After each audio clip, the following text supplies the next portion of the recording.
আল্লাহ রাব্বুল আলামিন সূরা মারিয়ামের এই 85 এবং 86 নম্বর আয়াতে কিয়ামতের ময়দানের একটি চিত্র তুলে ধরেছেন। কিয়ামতের ময়দান আমরা সকলেই জানি এমন এক বিভীষিকাময় প্রান্তর, যেখানে অপরাধীরা পর্যন্ত সহ্য করতে না পেরে আল্লাহকে বলতে থাকবে, আল্লাহ আর সহ্য হচ্ছে না, বিচার একটা করে দাও। কিন্তু এই ময়দানের বিভীষিকা, এই ময়দানের পেরেশানি আমরা আর নিতে পারছি না। হাদিসের মধ্যে আছে কিয়ামতের ময়দানের মোট সময়কাল হবে 50,000 বছর। আর কোরআনে আল্লাহ জানিয়ে দিয়েছেন আখিরাতের দিনের হিসাব আলাদা আর দুনিয়ার দিনের হিসাব আলাদা। ওয়া ইন্না ইয়াওমান ইনদা রাব্বিকা কাআলফি সানাতিন মিম্মা তাউদ্দুন।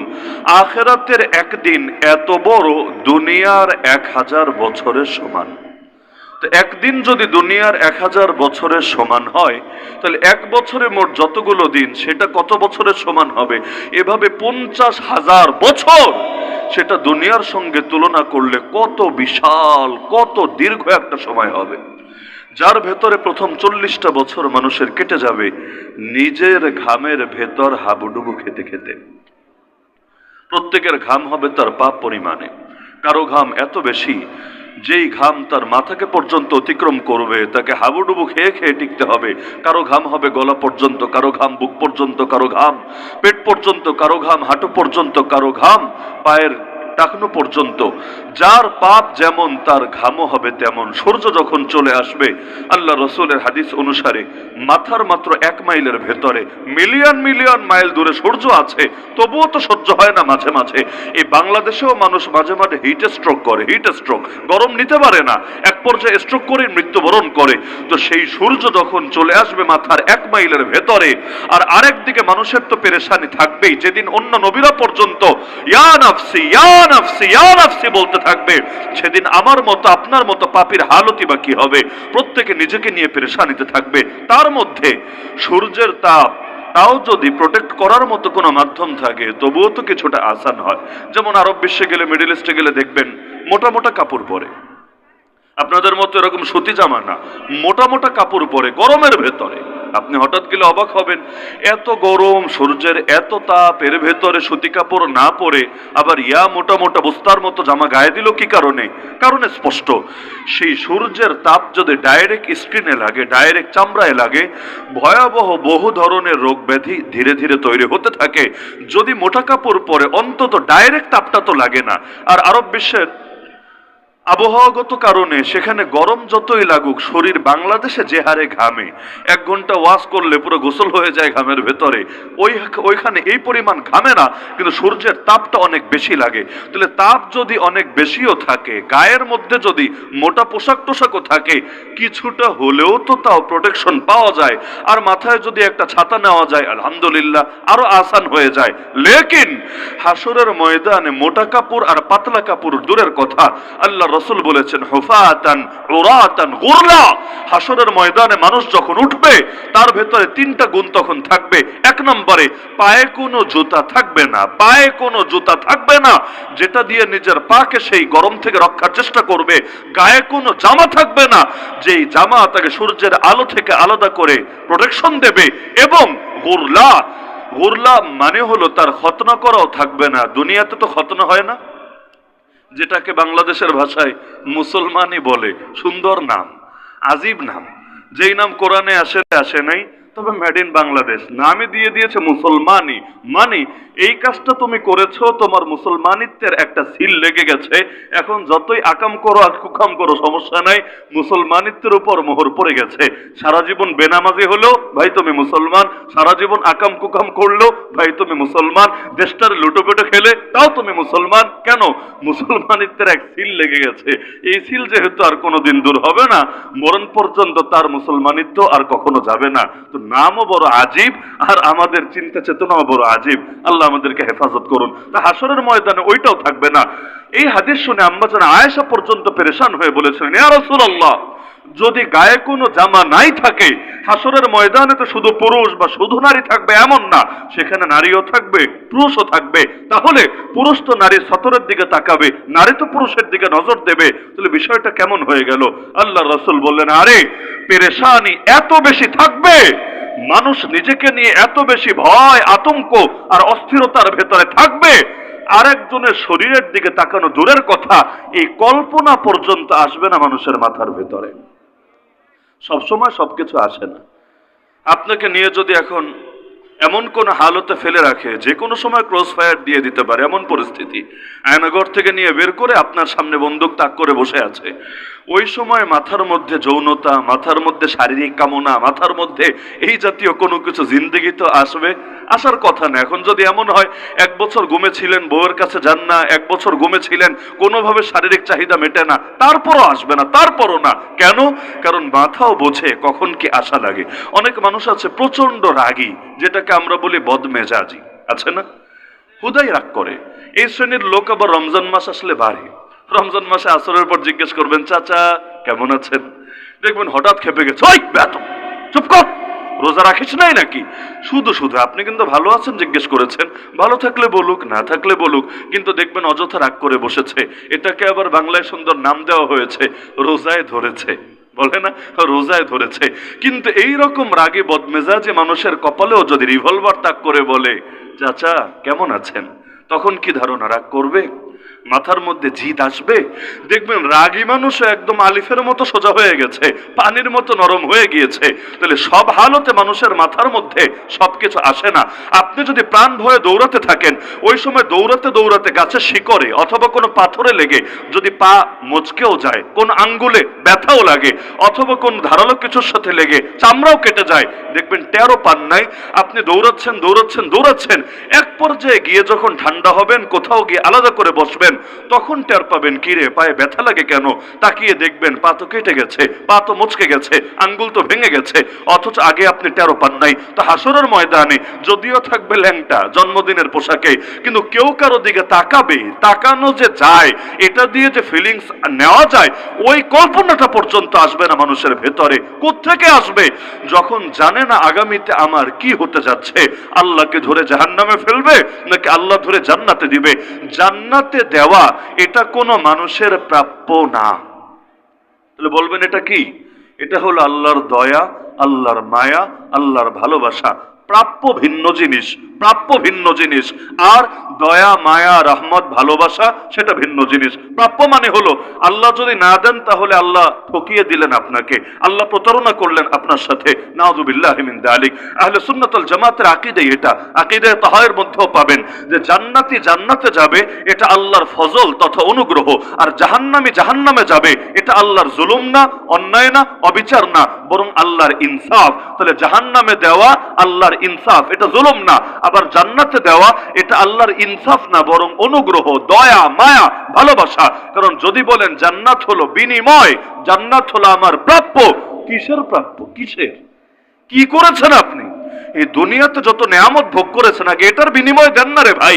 যত নেয়ামত, প্রতিটা মুহূর্তে শ্বাস নিচ্ছেন, যদি অক্সিজেন কিনে কিনে সরবরাহ করা লাগে, কয় টাকা লাগে? আর এই যে মাগনা প্রতিদিন শ্বাস প্রশ্বাস নিচ্ছেন, পানি নিচ্ছেন, আল্লাহর হাজারো নেয়ামতের মধ্যে ডুবে আছেন, এটার বিনিময় দেন।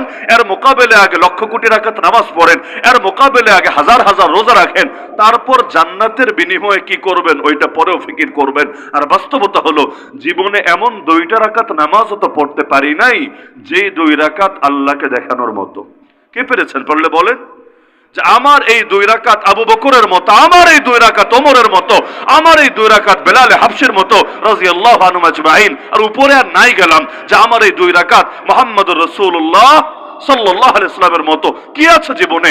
এমন একটা সেজদা দিতে পারি নাই যে সেজদার ব্যাপারে আমি সাক্ষ্য দেব এর কোয়ালিটি 100 থেকে 100 ছিল। আল্লাহ যেমন চেয়েছেন, নবী যেমন শিখিয়েছেন, ঠিক তেমনই ছিল।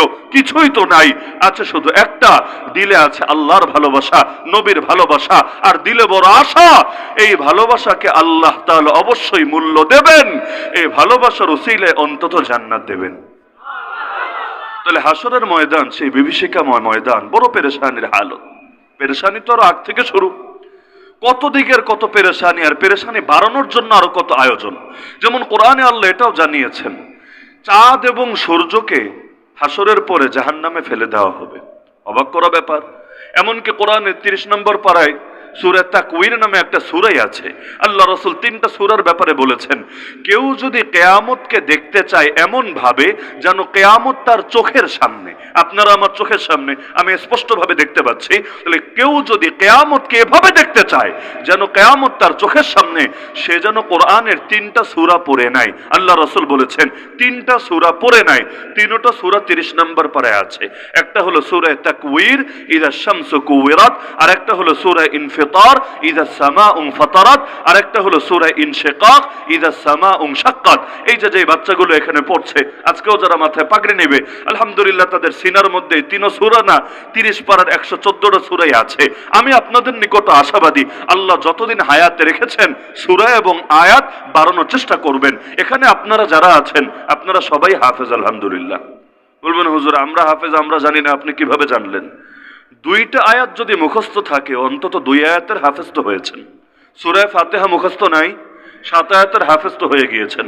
সূরা ফালাক নাস এই 2 সূরা মুখস্থ নাই, আরো 11 আয়াতের হাফেজ তো হয়ে গিয়েছেন। এভাবে সূরা ইখলাস গুনতে গুনতে ফিল পর্যন্ত যদি আসি, তাহলে শেষ 10 সূরা আর সূরা ফাতিহা এটা মিলালে 11 সূরার হাফেজ। 114 মধ্যে 11 সূরার হাফেজ তো আপনারা হয়ে গিয়েছেন আলহামদুলিল্লাহ। কেউ যদি একটা আয়াত পারে, মাত্র একটা আয়াত, কিয়ামতের দিন আল্লাহ বলবেন বান্দা পড়তে থাক আর উঠতে থাক, যত পড়বি তত উপরে উঠবি। এজন্য যে 1 আয়াত পড়বে 1 স্তর উপরের জান্নাতে, যে 10 আয়াত পড়বে 10 স্তর উপরের জান্নাতে, যে পড়তে পড়তে সবই পড়ে ফেলবে সর্বোচ্চ স্তরের জান্নাতে। এজন্য যতদিন হায়াতে বাকি আছে, কার কতদিন আছে জানি না, এমনও হতে পারে আজকের দিনটাই শেষ দিন, আল্লাহ ছাড়া কেউ জানে না। যার যেই কয়দিন আছে চেষ্টা করবেন ধীরে ধীরে একটু একটু বাড়াতে। একটা আয়াত যদি নতুন করে শিখতে পারেন, সেটা একটা আয়াত হবে না রে ভাই, একটা জান্নাত হবে, একটা জান্নাত হবে আপনার জন্য। তা আল্লাহ যখন এত সহজ করে দিয়েছেন, গাফলতি দেখাবেন কোন দুঃখে, কোন যুক্তিতে? কোরআন মাজিদে মোট আয়াত কয়টা? সবাই বলেন মোট আয়াত কয়টা? অধিকাংশই বলল 6 6 6 6, সব 6 দিয়ে, তাই না? 6666টা। আমরা যে আসলেই জ্ঞানের চাইতে আবেগ দিয়ে বেশি চলি, এর বড় প্রমাণ হলো এটা। ওই বাঙালির হুজুগ এবং আবেগ যত বেশি, আমাদের জ্ঞান ওই হারে ডেভেলপ করার চেষ্টা আমরা করি না। না হলে কোরআন তো ভাই সামনেই আছে, এই যে সামনে কোরআন আছে, আপনার ঘরে নাই, মসজিদে নাই, যাদের অ্যান্ড্রয়েড ফোন আছে, স্মার্টফোন আছে, আপনাদের অনেকের অ্যাপও থাকতে পারে যার মধ্যে পুরো 30 পারা কোরআন আছে। তাহলে এটা চেক করতে কয় হাজার ঘন্টা লাগে আমাকে বলেন? মাত্র 114টা সূরা, খুব বেশি না। আর প্রতিটা সূরা খুললে দেখবেন উপরে আয়াত সংখ্যা লেখা আছে। সূরা ফাতিহা আয়াত সংখ্যা 7, সূরা বাকারা আয়াত সংখ্যা 286, এভাবে গুনতে গুনতে গুনতে একেবারে সূরা নাস পর্যন্ত। তাহলে মাত্র 114টা সংখ্যা যোগ দিলেই, মাত্র 114টা সংখ্যা যোগ দিলেই যোগফল যেটা বের হবে সেটাই তো এই কোরআনের আয়াত। এমনটা তো আর হওয়ার সুযোগ নাই কিছু আয়াত মনে হয় এর বাইরে রয়ে গেছে, হুজুরের স্পেশাল সিনার মধ্যে আলাদাভাবে রয়ে গেছে, এমন কোন বিশ্বাস আপনাদের আছে নাকি? আলহামদুর আলিফ দিয়ে শুরু, মিনাল জিন্নাতি ওয়ান নাসের সিন দিয়ে খতম, এটাই আমাদের ঈমান, আমাদের আকীদা। আর শিয়াদের একটা গোষ্ঠী আছে, ওরা মনে করে 30 পারা কোরআন জাহেরে আছে আর 30 পারা বাতেনে আছে। ওটা 12 ইমামের আকীদায় বিশ্বাসী। ওদের 12 নম্বর ইমাম বাকি কোরআন নিয়ে গর্তের মধ্যে মানকা ছিপায় লুকায় আছে। কিয়ামতের আগে আবারও মাহদি নামে তিনি প্রকাশিত হবেন সমাজে, তখন বাকিটা আবার পাওয়া যাবে। নাউযুবিল্লাহ। এরকম গাঁজাখুরি আকীদা আছে নাকি কারো? আল্লাহ হেফাজত করুন। এমন আকীদা থাকলে ঈমানই থাকবে না। তাহলে পুরো কোরআন আমাদের সামনে আছে কিনা? যদি বলেন নাই, তাহলে তো আল্লাহর আয়াতই মানেন না। আল্লাহ বলেছেন কোরআন দিয়েছিও আমি, কোরআন হেফাজত করব আমি। তাহলে যতদিন কিয়ামত হবে না ততদিন পর্যন্ত এই কোরআনের একটা শব্দ, একটা অক্ষরও কেউ হারায়া নিতে পারবে না। এমনকি শব্দ পারবে না, অর্থ আর মর্ম বিকৃত করতে পারবে না। কারণ কোরআন শুধু শব্দের নাম না, ওহুয়া ইসমুন লিন-নাজমি ওয়াল মানা জামিআ। কোরআন হলো শব্দ এবং মর্ম উভয়টার সম্মিলিত রূপের নাম। এজন্য আজকে যাদের মাথায় পাগড়ি পরানো হবে তারাও হাফেজ হয়েছে, তবে শুধু শব্দের হাফেজ হয়েছে। বলতে পারেন 50% হাফেজ হয়েছে, বাকি 50% কখন হবে? যখন হবে তাদের মাথায় আরো একটা পাগড়ি পরিয়ে দেওয়া হবে।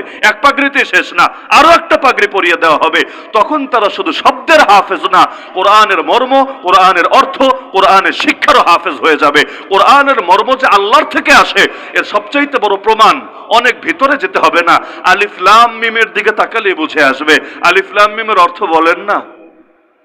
বলেন কেউ যদি আন্দাজের উপরে বলার চেষ্টা করে আলিফ মানি আল্লাহ, লাম মানি জিবরিল, মিম মানি মোহাম্মদ, ভাই এটা তো একটা ধারণা, এটা তো একটা ধারণা। পারলে তুমি দাবি করো এইটাই এই আয়াতের অকাট্য অর্থ, এর বাইরে অন্য কোনো অর্থ হতে পারে না। কোন পাগলও দাবি করতে পারবে না এই আয়াতের একমাত্র অর্থ কোনো একটা, এর বাইরে অর্থ হতে পারে না। যত বড় তাফসীরের কিতাব খোলেন লেখা থাকবে এর আসল অর্থ কে ভালো জানেন? আল্লাহু আ'লামু বিমুরাদিহি বিযালিক। আমি কেন জানি না, আপনি কেন জানেন না? মক্কার ইমাম, মদিনার ইমামরাও যদি নিয়ে আসেন মাহফিলে, তিনিও বলবেন আল্লাহু আ'লামু বিমুরাদিহি বিযালিক। কেন? কারণ কোরআনের ব্যাখ্যা আসে কার থেকে? কার থেকে আসে? আল্লাহর থেকে আসে। আল্লাহ যেটার ব্যাখ্যা শিখান বান্দা সেটার ব্যাখ্যা জানে, আল্লাহ যা শিখান না বান্দা সেটা জানেও না। এজন্য সূরা বাকারার মধ্যে আছে ফেরেশতারা পর্যন্ত আল্লাহর সামনে স্বীকার করেছে সুবহানাকা লা ইলমা লানা ইল্লা মা আল্লামতানা। হে আল্লাহ আপনি পবিত্র, আপনি যতটুকু জ্ঞান শিক্ষা দিয়েছেন এর বাইরে আমাদের কোনোই জ্ঞান নাই, জ্ঞান থাকতে পারেও না। সবকিছু কার হাতে? আল্লাহর হাতে। সবকিছু আল্লাহর হাতে, নিয়ন্ত্রণ করেন আল্লাহ নিজে। মানুষের এখানে কোনো হস্তক্ষেপ থাকতেই পারে না। যেমন গায়েব জানেন কে? গায়েবকে জানেন? একমাত্র আল্লাহ জানেন, একমাত্র আল্লাহ জানেন, একমাত্র আল্লাহ।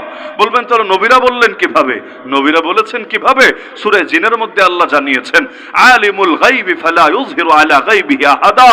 আল্লাহ হলেন গায়েবের জ্ঞানের অধিকারী। আল্লাহ কারো সামনে সাধারণভাবে তার গায়েব প্রকাশ করেন না। তবে পরের আয়াতেই বলছেন ইল্লা মানির তাদা মির রাসূল, যেই রাসূলের উপর তিনি সন্তুষ্ট, যেই রাসূলকে তিনি ভালোবাসেন, তার সামনে তিনি কখনো কখনো নিজের গায়েবের বিভিন্ন বিষয় প্রকাশ করেন। এজন্যই আমরা মুহাম্মদ সাল্লাল্লাহু আলাইহি সাল্লামকে কি বলি? নবী বলি। এরকম নবী একজন না, আরো বহুত ছিলেন। তিনি হলেন নবীদেরও নবী, সমস্ত নবীদের সর্দার। এই নবী মানে কি? নবী মানেই হলো যিনি গায়েবের সংবাদ বহন করে আল্লাহর থেকে বান্দার কাছে নিয়ে যান, তাকেই নবী বলে। রাসূল মানে কি? যিনি বার্তা বহন করেন, বার্তা বাহক। বার্তা নেন কার থেকে আর পৌঁছে দেন কার কাছে? বান্দার কাছে। নেন আল্লাহর থেকে, দেন এসে বান্দাকে। এর যারা করেন তাদেরকে রাসূল বলে। আর নবী তিনিও গায়েবের সংবাদ নেন, গায়েবের সংবাদ, সব সংবাদ না। আবার আজকাল তো এগুলো নিয়েও ঝামেলা চলে, নাউজুবিল্লাহ। এজন্য সাংবাদিকরাও নবী বানানোর চেষ্টা চলে, তাই না? নবী মানে সাংবাদিক, তাহলে সাংবাদিক মানেও নবী। একটা আরেকটা দুই দিক থেকে টান দিলেই তো সমান অর্থই দাঁড়াবে। কাউ মানে গরু, গরু মানে কাউ, এমনই তো। কাউ মানে গরু, গরু মানে কাউ, বুক মানে বই, তো বই মানে বুক। তাহলে নবী মানে সাংবাদিক, তো সাংবাদিক মানেও তো নবী। দুই দিক থেকেই তো টানা যাবে, নাউযুবিল্লাহি মিন যালিক। দুনিয়ায় এক সাংবাদিকের নাম বলেন তো, যেই সাংবাদিক গায়েবের সংবাদ পরিবেশন করে? আল জাজিরায় আছে, বিবিসি, সিএনএন, রয়টার্স। তাহলে শব্দের মিল দেখালে কি হবে? শব্দের মিল দেখালে ভাই, শব্দ দিয়ে ইসলাম চললে কোরআন হাদিস আর লাগতো না, শব্দ দিয়েই সব চলতো। সলাতের একটা অর্থ আছে নিতম্ব দোলানো। নিতম্ব বুঝেন তো? পশ্চাৎ দেশ, পিছনের অংশ, যেটার উপর ভর করে বসে আছেন, নিতম্ব দোলানো। এই অর্থে অনুসারে যারা নাচে, ডান্স করে, ওই ডান্সারদেরকে মুসল্লি বলা হবে। আমরা যদি বলি মুসল্লি, আপনারা কি ডান্সার যারা নাচে ওদেরকে বোঝেন না নামাজিদেরকে বোঝেন? কারণ ইসলাম চলে আল্লাহ এবং তার রাসূলের শেখানো ব্যাখ্যা দিয়ে। ওই ডিকশনারি দেখে দেখে ইসলাম চলে না। এজন্য অনেকে জিহাদের অপব্যাখ্যা করে। জিহাদ মানে চেষ্টা, জিহাদ মানে মেহনত, জিহাদ মানে সংগ্রাম। আরে পাগল, কোন চেষ্টা? চেষ্টা তো রিক্সাওয়ালাও করে, চেষ্টা তো ভ্যানওয়ালাও করে, চেষ্টা তো সুইপারও করে, চেষ্টা তো মেথরও করে। তাহলে সবাইরে মুজাহিদ বানায় দে। চেষ্টা তো নরেন্দ্র মোদীও করে, চেষ্টা তো ট্রাম্পও করে, চেষ্টা তো নেতানিয়াহুও করে। তাহলে এদেরকে আমিরুল মুজাহিদিন বানায় দে? না, বরঞ্চ সব চেষ্টাকে জিহাদ বলা হবে না। যেই চেষ্টা হবে আল্লাহর জমিনে আল্লাহর দ্বীন কায়েমের জন্য, সেই চেষ্টাকে জিহাদ বলা হবে। আর যেই চেষ্টা হবে অন্য কোনো কিছুর জন্য, সেটাকে জিহাদ বললে ইসলামের অপব্যাখ্যা হবে। এজন্য শাব্দিক অর্থ আর পারিভাষিক অর্থ দুটোকে আলাদা রাখবেন, একটার সাথে কখনোই আরেকটাকে মিলাবেন না। এই শাব্দিক অর্থের ধোকায় পড়ে কত মানুষ যে বরবাদ হয়, কত মানুষ যে ইসলামের ভুল ব্যাখ্যা চালায়। আল্লাহ হেফাজত করুন, আল্লাহ আমাদেরকে এরকম অধপতন থেকে রক্ষা করুন। তাহলে ইসলামের ব্যাখ্যা, এই কোরআনের ব্যাখ্যা করবেন কে? নবীও না, করবেন কে? আল্লাহ বলেন সুম্মা ইন্না আলাইনা বায়ানা, এই কোরআন নাজিল করেছে আমি, তোমার সিনার মধ্যে জমা করেছে আমি, আর এই কোরআনের ব্যাখ্যা আমার দায়িত্ব। ওই ব্যাখ্যাটা করেছেন কিভাবে? লিতুবাইয়িনা লিন-নাসি মা নুজিলা ইলাইহিম, ওই ব্যাখ্যাটা শিখিয়ে দিয়েছেন মুহাম্মদুর রাসূলুল্লাহ সাল্লাল্লাহু আলাইহি ওয়াসাল্লামকে, আর তিনি এসে বলে দিয়েছেন আমাদেরকে। এজন্য আল্লাহর রাসূল যে ব্যাখ্যা দেন, ওই ব্যাখ্যা তার নিজস্ব বানানো ব্যাখ্যা না, ওই ব্যাখ্যা কার শেখানো ব্যাখ্যা?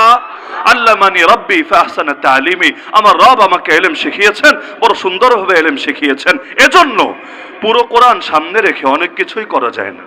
কেউ যদি পুরো কোরআন সামনে রাখে, পুরো 30 পারা, কিন্তু এটা দিয়ে 2 রাকাত নামাজও পড়া যায় না। বলবেন কিভাবে? নামাজের যে সিস্টেমটা আছে, যে রূপরেখাটা আছে, একেবারে তাকবীরে তাহরিমা দিয়ে শুরু করি, বা এর আগেও নিয়াত থেকে, বা এরও আগে পবিত্রতা থেকে, জায়গা পাক, কাপড় পাক, কেবলামুখী হওয়া ইত্যাদি ইত্যাদি, ওখান থেকে শুরু করে সালাম ফেরানো পর্যন্ত যা কিছু করি, এই সবগুলো বিধানের ডিটেইল পুরো কোরআন থেকে আমাকে খুঁজে বের করে দেখান পারলে, কিয়ামত পর্যন্ত টাইম নেন পারলে দেখান।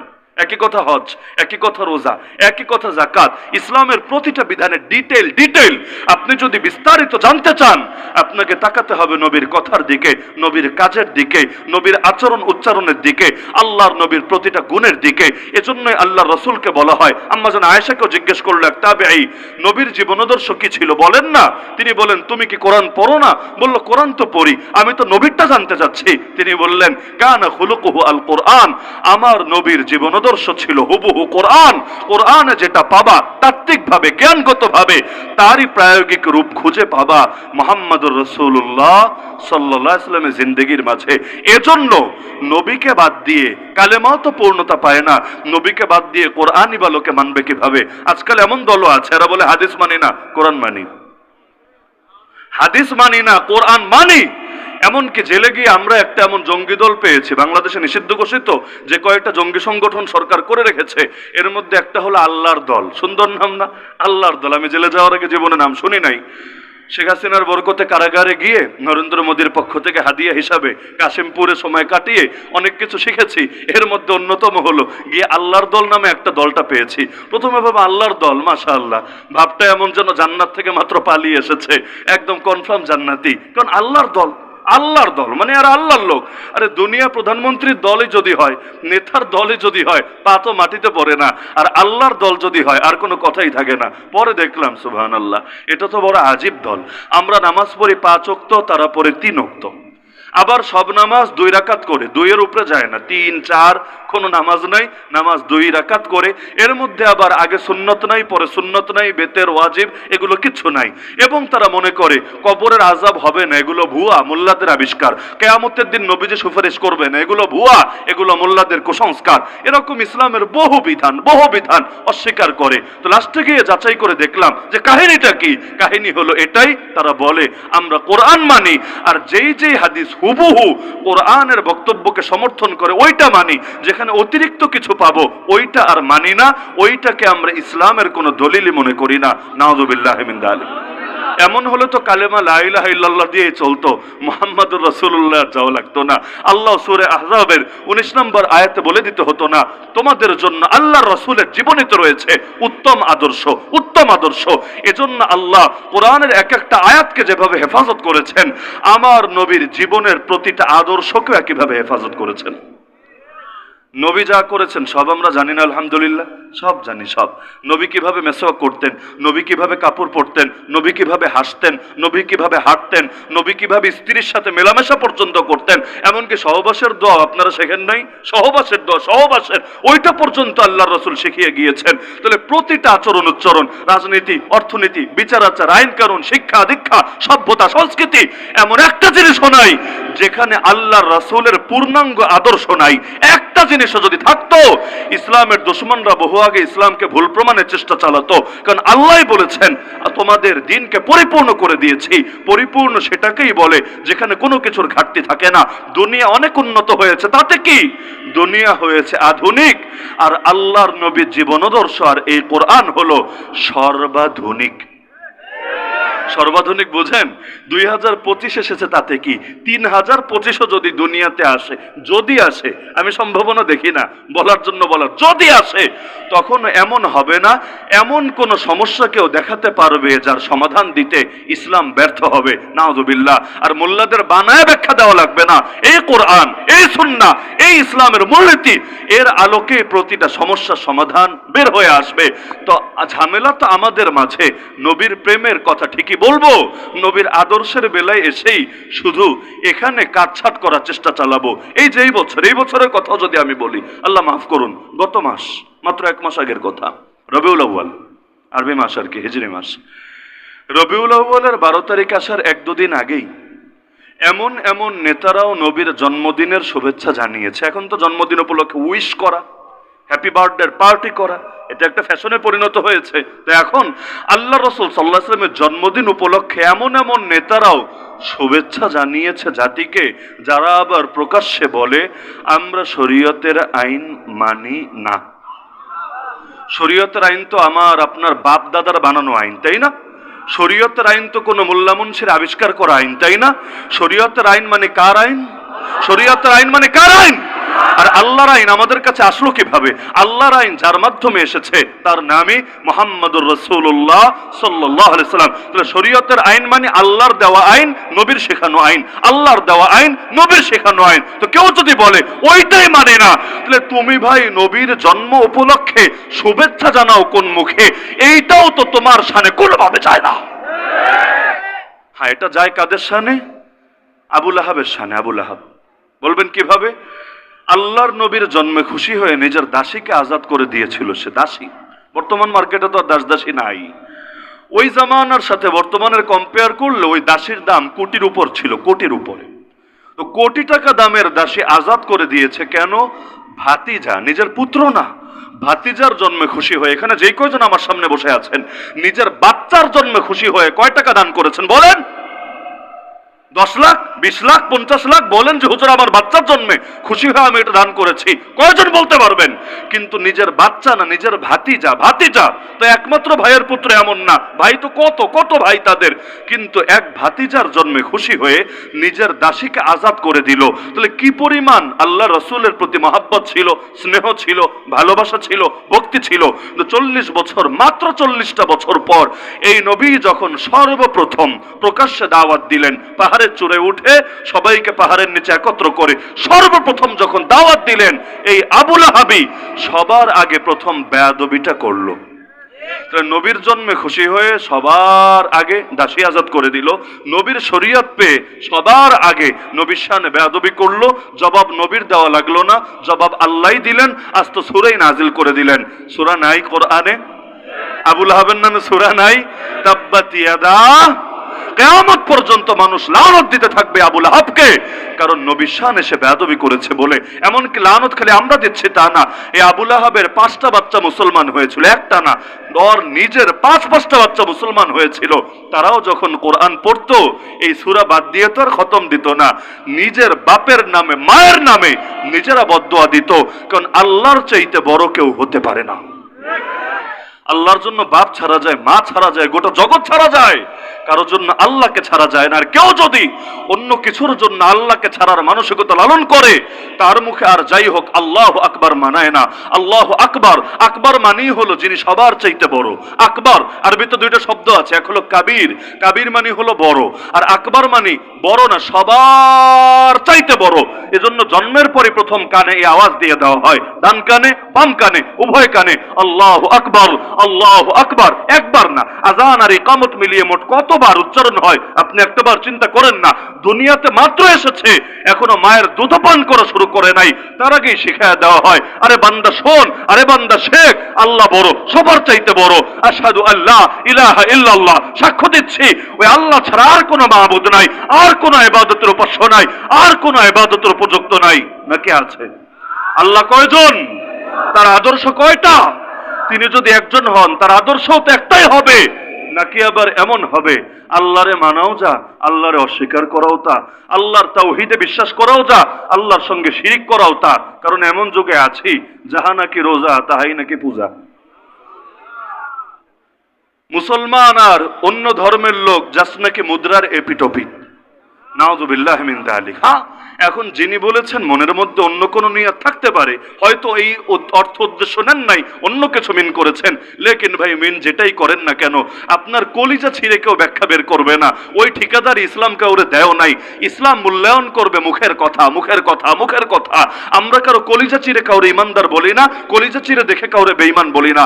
আমরা বিবেচনা করি মুখের কথা। কেউ যদি বলে লা ইলাহা ইল্লাল্লাহ মুহাম্মাদুর রাসূলুল্লাহ, আমরা বলবো ভাই তুমি মুসলমান। তো কেউ যদি কোরআনের অপমান করে, অপমান, তার কি বলবো? বেঈমান, বেঈমান, স্পষ্ট বেঈমান বলবো।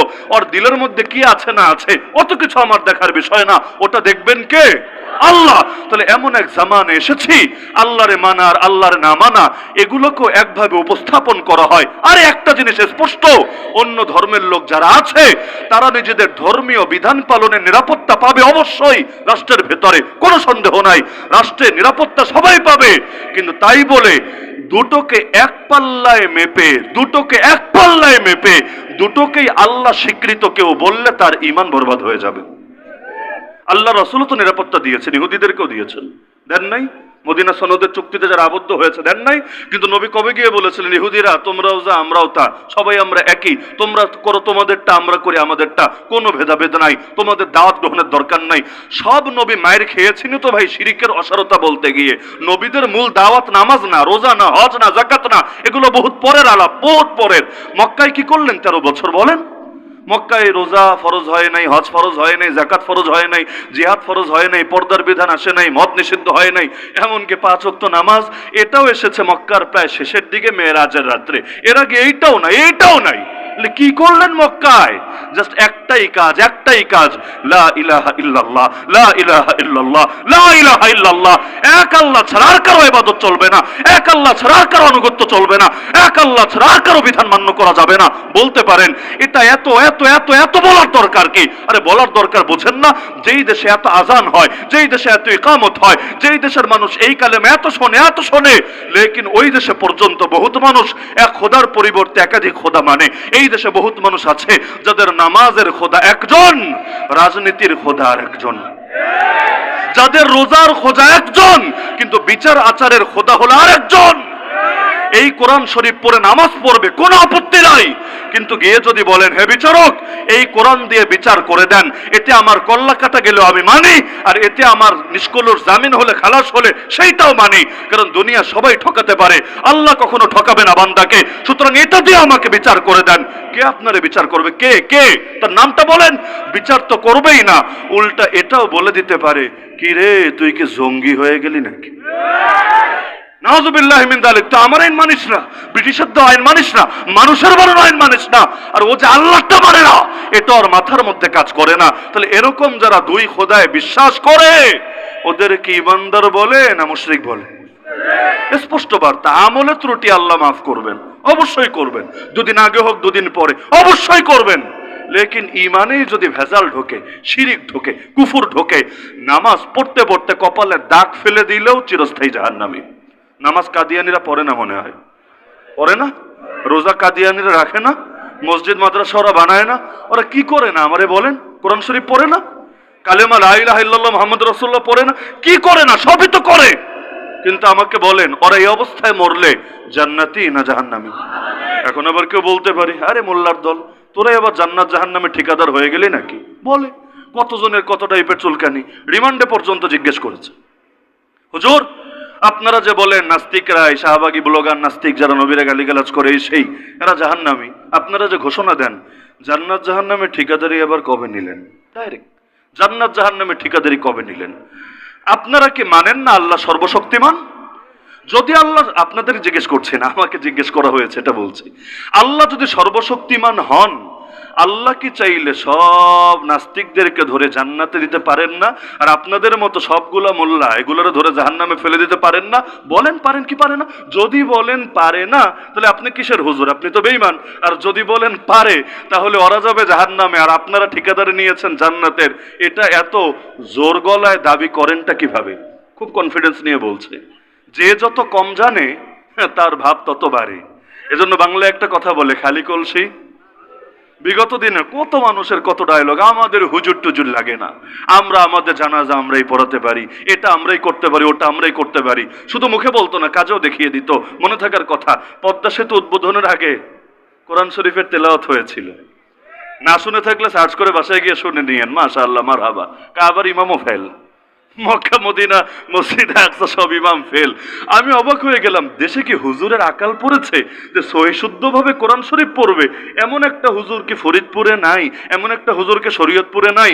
এমন একটা হুজুর কি ঢাকার আশপাশের যে জেলাগুলো পদ্মার কাছাকাছি এখানে নাই? যদি থাকে বললে তো এমনি চলে আসতো, টাকা লাগতো না, বললে এমনি চলে আসতো, আগ্রহের সাথে চলে আসতো। কারণ এত গুরুত্বপূর্ণ একটা কাজ হচ্ছে, এখানে গিয়ে কোরআন তেলাওয়াত করতে ভাই কার অনাগ্রহ থাকবে বলেন? আগ্রহের সাথে করতো। সেখানেও নিজেদের লোকের দিয়ে এই কাজ কেন চালাতে হলো? কারণ ভেতরে যখন চুলকানি থাকে কোন জাতি নিয়ে, সেই চুলকানি দমায় রাখবে কিভাবে? এটাই বাস্তবতা। কষ্ট কেউ পাইলেও কিছু করার নাই। এটা ভাইবেন না যাওয়ার আগে আমি আবার বলবো ভাই মাফ করে দিয়েন এবারের মতো। আমি মাফ টাফ চাই না। আমি মাঝে মাঝে এটা বলি, হ্যাঁ আমার কোনো কথায় কষ্ট পেয়ে থাকলে নিজের অন্তরের চিকিৎসা করায় নিয়েন। কারণ ঝামেলা আপনার অন্তরে, এজন্য আপনি কষ্ট পাচ্ছেন। তো ঝামেলা যেখানে, ওষুধও তো দিতে হবে সেখানে। এটা কথকের কথার দোষ না, এটা আপনার নিজের ভেতরের নেফাকের দোষ। ভেতর থেকে নেফাকে বের হলে ইনশাআল্লাহ এর চাইতে কঠিন কথাও হজম করা যাবে। কারণ ওই যে বললাম আল্লাহু আকবার, শুরুই তো আল্লাহু আকবার দিয়ে, শেষ হতে হবে আল্লাহু আকবার দিয়ে। জানাজা লাশ সামনে রেখে চারবার, বাকিগুলো তো মনে মনে পড়ে, চারবার একটা জিনিস জোরে জোরে বলে। কি বলে? কি বলে? আল্লাহু আকবার। শুরুতে আল্লাহু আকবার, আল্লাহ সবার চাইতে বড়। শেষে আল্লাহু আকবার, আল্লাহ সবার চাইতে বড়। মাঝখানেও বারবার শুনতে থাকি আল্লাহ সবার চাইতে বড়। তো যেই মুখ দিয়ে বলি আল্লাহ সবার চাইতে বড়, যেই কান দিয়ে শুনি আল্লাহ সবার চাইতে বড়, যেই দিলের মধ্যে বসাই আল্লাহ সবার চাইতে বড়, ওই মুখ দিয়ে অন্য কারো বড়ত্বের জয়গান গাইব কিভাবে? ওই কপাল তিনি ছাড়া অন্য কারো সামনে নত করব কিভাবে? আরে যে আল্লাহকে বড় মনে করেছে সে নরেন্দ্র মোদীর আল্লাহর চাইতে বড় ভাববে কিভাবে? যে আল্লাহরে বড় মনে করেছে সে তো নেতানিয়াহুর ভয়ে কম্পিত হবে কিভাবে? যে আল্লাহকে বড় মনে করেছে সে ট্রাম্পকে নিজের হায়াত মৌতের মালিক ভাববে কোন যুক্তিতে? আল্লাহ বড়, সবার চাইতে বড়। সবকিছু নিয়ন্ত্রণ যার হাতে, আমার গোলামি উৎসর্গিত একমাত্র তার তরে। বেশ কথা স্পষ্ট। এজন্যই নবী ইব্রাহিম আলাইহিস সালাম আল্লাহর জন্য বাপ ছেড়েছেন, ছাড়েন নাই। নবী নূহ আলাইহিস সালাম আল্লাহর জন্য ছেলে ছেড়েছেন, ছাড়েন নাই। নবী লূত আলাইহিস সালাম আল্লাহর জন্য স্ত্রী ছেড়েছেন, ছাড়েন নাই। আর নবী মুহাম্মদুর রাসূলুল্লাহ সাল্লাল্লাহু আলাইহি সাল্লাম আল্লাহর জন্য তো সবই ছেড়েছেন। মক্কা ছেড়েছেন, কুরাইশ ছেড়েছেন, নিজের আত্মীয় স্বজন ছেড়েছেন, নিজের ঘরবাড়ি ছেড়েছেন, এমনকি কাবা শরীফ, মসজিদে হারাম যা দেখার জন্য আমার দিল দেওয়ানা, যেখানে বারবার যাওয়ার জন্য আমাদের সকলের দিলের তামান্না, সে আল্লাহর ঘর পর্যন্ত, কাবা পর্যন্ত ছেড়ে দিয়েছেন। যাওয়ার সময় বারবার পেছনে ফিরে তাকিয়েছেন আর চোখ বেয়ে দরদর করে পানি গড়িয়ে পড়েছে। নবী বলেছেন, হে কাবা, জমিনের মধ্যে তুমি আমার কাছে সবচাইতে প্রিয় জায়গা, আল্লাহর ঘর তুমি। আমি কোনোদিনও তোমাকে ছেড়ে যেতাম না যদি না আমার জাতি আমাকে যেতে বাধ্য করত। কিভাবে বাধ্য করেছে? ওরা বলেছে আপনি চলে যান, না বলে নাই, বলে নাই। বরং ওরা তো ভয়ে ছিল বাইরে গেলে তো বড় লস হবে, সেখানে বাহিনী তৈরি হবে, দুদিন পর ওদের টুটি চেপে ধরবে। এজন্য ওরা চাচ্ছিল এলাকায় থাক, প্রয়োজনে ওরা এলাকার মধ্যেই মেরে লাশ দাফন করে রাখবে। তাহলে কেন চলে যাচ্ছিলেন? কারণ আল্লাহর ঘরে থেকেই যদি আল্লাহর একত্ব ধরে রাখা না যায়, ওই বিল্ডিং আর ঘর দিয়ে ভাই কি হবে? অনেকে ভাবে মসজিদ মাদ্রাসা দিয়ে মনে হয় হুজুরদেরকে ইমোশনাল ব্ল্যাকমেইল করা যাবে। হুজুর আমাদের গোলাম হয়ে থাকেন, না হলে মাদ্রাসা বন্ধ করে দেব। হুজুর আমাদের গোলাম হয়ে থাকেন, না হলে মসজিদের চাকরি খায়া দেব। কিছু লোক এমন ভাব ধরে মনে হয় জগতে সবাইরে এরা নিয়ন্ত্রণ করতে পারবে খালি চাকরির ভয় দেখিয়ে। আরে যাদের দিলের মধ্যে ঈমান কাজ করে, রিজিকের মালিক কে? তো রিজিকের মালিক যদি আল্লাহ হয়, তোর উপর আমার ভরসা আসবে কোন যুক্তিতে? চাকরি একটা গেলে হাজারটা তৈরি হবে। আর যে ব্যক্তি আল্লাহর সামনে নিজেকে উৎসর্গিত করেছে, আল্লাহ গায়েব থেকে তার রিজিকের ব্যবস্থা করবে। বনি ইসরাইলরে আল্লাহ খাওয়ায় নাই মান্না সালওয়া দিয়ে। কখন? যখন ওরা আযাবে আক্রান্ত ছিল, 40 বছর আযাবে। তো একটা অভিশপ্ত জাতি যদি 40 বছর আল্লাহর স্পেশাল মেহমানদারি পায়, তাহলে আল্লাহর খাস বান্দারা আল্লাহর মেহমানদারি পাবে না? আরে অদ্ভুত ব্যাপার। যে আল্লাহ তিমি মাছের এত বড় পেটটা ভরতে পারেন, যে আল্লাহ হাতিরেও ক্ষুধার্ত না রেখে নিয়মিত পরিতৃপ্ত রাখতে পারেন, ওই আল্লাহ আপনার এই সাইজের ছোট একটা পেট, 1 কেজি খাবারও একসঙ্গে ঢোকে না। কয়জনের ঢোকে? আগেকালের মুরব্বীরা অনেক খেতে পারতো মাশাআল্লাহ, একদম আস্তে বলটল নিয়ে বসতো। এখনকার মানুষ কি খেতে পারে? এর মধ্যে খাবার সামনে থাকলেও খাওয়ার সুযোগ নাই। কেউ জাহাঙ্গীর কবির সাহেবের মুরিদ, এজন্য ডায়েট চার্ট ফলো করতে হয়। কারো ডায়াবেটিস, ডায়েট চার্ট ফলো করতে হয়। কেউ জিম করে, ডায়েট চার্ট ফলো করতে হয়। কারো high pressure, diabetes, diet chart follow করতে হয়। সামনে খাবার আছে তাও খাওয়ার সুযোগ নাই। তো এই ছোট একটা পেট আল্লাহ চালাতে পারবে না? যে আল্লাহ দুনিয়ার সব চালাতে পারে, ওই আল্লাহ ছোট একটা পেট চালাতে পারবে না? কপালে যা লেখা আছে তা আসবে আসবে, একটা দানা বাকি থাকতে আজরাইলও জান কবজ করতে পারবে না। তা সব যখন নির্ধারিত, ভয়ের কি আছে? হায়াতও তো নির্ধারিত, হায়াত নির্ধারিত না? কপালে যে কয়দিন লেখা আছে বাঁচবই বাঁচবো, কেউ পারবে না মারতে। আর যখন মরণ লেখা আছে মরবই মরবো, কেউ পারবে না টিকায় রাখতে। সবকিছু যদি মানুষের হাতে থাকতো, 2041 সালের যারা স্বপ্ন দেখেছিল সেটাও তো পূরণ হতো, হতো না? হওয়ার তো কথাই ছিল। মাত্র না ডিজিটাল হয়েছে, স্মার্ট তো এখনো বাকি রয়ে গেছে। কিন্তু স্মার্ট কবুল যে হয় নাই এটা সেদিনে বোঝা গিয়েছে। শব্দ উচ্চারণ হতে দেরি, একেবারে মঞ্চ গুড়া গুড়া হয়ে জমিনের মধ্যে ধপাস করে গড়িয়ে পড়তে দেরি না। তাহলে সবকিছুর ফয়সালা কার হাতে? আল্লাহর হাতে, আল্লাহর হাতে। তো বলছিলাম হাসরের ময়দানে সেই বিভীষিকাময় অবস্থা, যখন আল্লাহ তাআলা মানুষকে এমন একটা পরিস্থিতিতে ফেলবেন, সবাই ভয়ে, সবাই ভয়ে। ওই সময়ের একটা বাস্তবতা আল্লাহ তুলে ধরলেন। ওই সময় দুই শ্রেণীর সাথে দুই রকম আমার আচরণ হবে, দুই রকম আচরণ। এক নম্বর শ্রেণী হলো ইয়াউমা নাহশুরুল মুত্তাকিনা ইলার রহমানি ওয়াফদা, সূরা মারইয়াম আয়াত 85। সেদিন আমি হাসর করব। হাসর শব্দের অর্থ হলো একত্র করা, জমা করা। বিক্ষিপ্ত মানুষ, ছড়ানো ছিটানো মানুষ এক জায়গায় এনে একত্র করা, এটাকে আরবিতে বলে হাসর। বলবেন হুজুর আমরাও তো মাহফিল একত্র হয়েছি, এই দেখেন না একটু আগে আমরাও বাজারে বাজারে ছিলাম, সবাই এসে এক জায়গায় বসেছি। হ্যাঁ বসেছি, তো পৃথিবীর সবাই তো এসে বসে নাই। আব্বা আদম থেকে নিয়ে শুরু করে কিয়ামত পর্যন্ত যত মানুষ আসবে সবাই তো একসঙ্গে একত্র হয় নাই, একদিন হবে। ওই দিনটারই হাসরের দিন বলা হয়, কারণ সেদিন আল্লাহ সবাইরে একত্র করবেন একটা ময়দানে, যেখানে উঁচা নিচা বলতে কিছু থাকবে না, যেখানে আলাদা কোনো আঁকাবাঁকা বলতে কিছু থাকবে না, না পাহাড় না অন্য কোনো কিছু। বলবেন পাহাড়গুলো কই যাবে? ওয়াইদাল জিবালু সুইরাত, আল্লাহ কোরআনে বলেন পাহাড়গুলো ওই বালুর মতো একেবারে ধুলোবালিতে পরিণত হয়ে এগুলো উড়ে চলে যাবে, অস্তিত্বই থাকবে না। এগুলো গাড়ি যেভাবে চালায় নেওয়া হয়, এই পাহাড় ওইভাবে বাতাসের সঙ্গে উড়ে উড়ে নিশ্চিহ্ন হয়ে যাবে, নাই হয়ে যাবে, কিচ্ছু থাকবে না, সবাই থাকবে এক ময়দানে। সেখানে আল্লাহ বলেন আমি মুত্তাকি বান্দাদেরকে হাসর করব। মুমিন না, মুসলিম না, তাওহীদি না। নবীর শব্দ কি? আল্লাহ কোরআনে আয়াতের শব্দ কি? মুত্তাকি। শব্দটা মাথায় রাখেন, শব্দ কি? মুত্তাকি। মুত্তাকিদেরকে আমি একত্র করব কিভাবে? ওয়াফদা। অফদুন শব্দের অর্থ হলো মেহমান, প্রতিনিধি। ওই যে বিভিন্ন বিদেশি প্রতিনিধি আসে না, দাওয়াত দেয়, আসেন একটু দেশ দেখা যান, তারা আসে, এই যে প্রতিনিধি, প্রতিনিধি। আল্লাহ বললেন মুত্তাকিদেরকে হাসরের ময়দানে আনবো এমন অবস্থায় তারা হবে আমার প্রতিনিধি, আমার মেহমান। তাহলে মুত্তাকিরা যদি মেহমান হন, মেজবান হবেন কে? মেজবান কে? আল্লাহ। আর মেহমান কে? মুত্তাকিরা। মাথায় রাখেন, মেজবান কে? আল্লাহ, মেহমান কে? মুত্তাকিরা। আচ্ছা, মেহমান যদি কোথাও মেহমান হয়, সে কি করবে না করবে, কিভাবে করবে না করবে, এটা কি তার ইচ্ছায় চলে না মেজবানের ইচ্ছায় চলে? আমি যদি আপনার বাসায় যাই, ভয় পেন না, উদাহরণ আর কি, তাহলে বলবেন আল্লাহ কি বললো হুজুর। আমি যদি আপনার বাসায় মেহমান হই, আমি কিন্তু যেখানে ইচ্ছা গিয়ে বসতে পারবো না, যেখানে ইচ্ছা গিয়ে খেতে পারবো না, যা ইচ্ছা সেটা আমি গ্রহণ করতে পারবো না।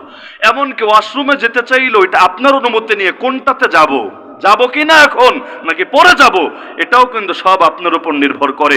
কখন আসলাম, কখন যাব, আসলাম হয়তো নিজের ইচ্ছায়, তো কখন বের হব, কিভাবে বের হব, বাইরে মহিলারা আছে কিনা, নাকি 2টা মিনিট পরে বের হব, তাদেরকে সরাবে কিনা, বহুত ব্যাপার স্যাপার থাকে। তাহলে মেহমান কিভাবে থাকবে এটা নির্ভর করে কার উপর? মেজবানের উপর। একটা বাস্তবতা আপনারা বোঝেন, মেজবান যত বড় হয় তার মেহমানদারিও তার শান অনুসারেই হয়। স্বাভাবিক ব্যাপার না? মেজবান যত বড় হয়, একটা মেম্বার আপনারা দাওয়াত দিলে যেভাবে আপনাকে আপ্যায়ন করবে, আদর করবে, রিসিভ করবে, একজন চেয়ারম্যান, একজন এমপি, একজন মন্ত্রী, একজন প্রাইম মিনিস্টার, একজন রাষ্ট্রপতি, এভাবে যেতে যেতে আন্তর্জাতিক বৈশ্বিক কোন নেতা, আপনার মেজবান যত বড় হবে আপনাকে রিসিভ করার তরিকাও তত উন্নত হবে। স্বাভাবিক ব্যাপার না এটা? কারণ প্রতিটা মেজবানে আলাদা শান আছে। এখন যদি বাংলাদেশের চিফ অ্যাডভাইজার দাওয়াত দেয়, আমেরিকার প্রেসিডেন্টকে, তিনি যদি আসেন বাংলাদেশে তো রিসিভটা কিভাবে হবে? তখন কিন্তু অন্য নেতারে পাঠাবে না, যাবাটা গিয়ে এয়ারপোর্ট থেকে রিসিভ করে নিয়ে আয়, এভাবে না, নিজে চলে যাবে তাকে রিসিভ করার জন্য, লাল গালিচে সংবর্ধনা দিবে, তাকে সবচাইতে উন্নত আদর আপ্যায়ন করানোর চেষ্টা করা হবে। তাহলে মেজবান হবেন কে? মাথায় রাখেন, মেজবান হবেন কে? আল্লাহ নিজে।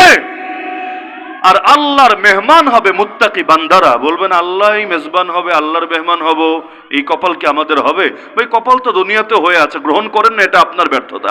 আমাকে যদি দাওয়াত দেয় আমি না যাই, তাহলে ব্যর্থতা তো আমার নিজের না?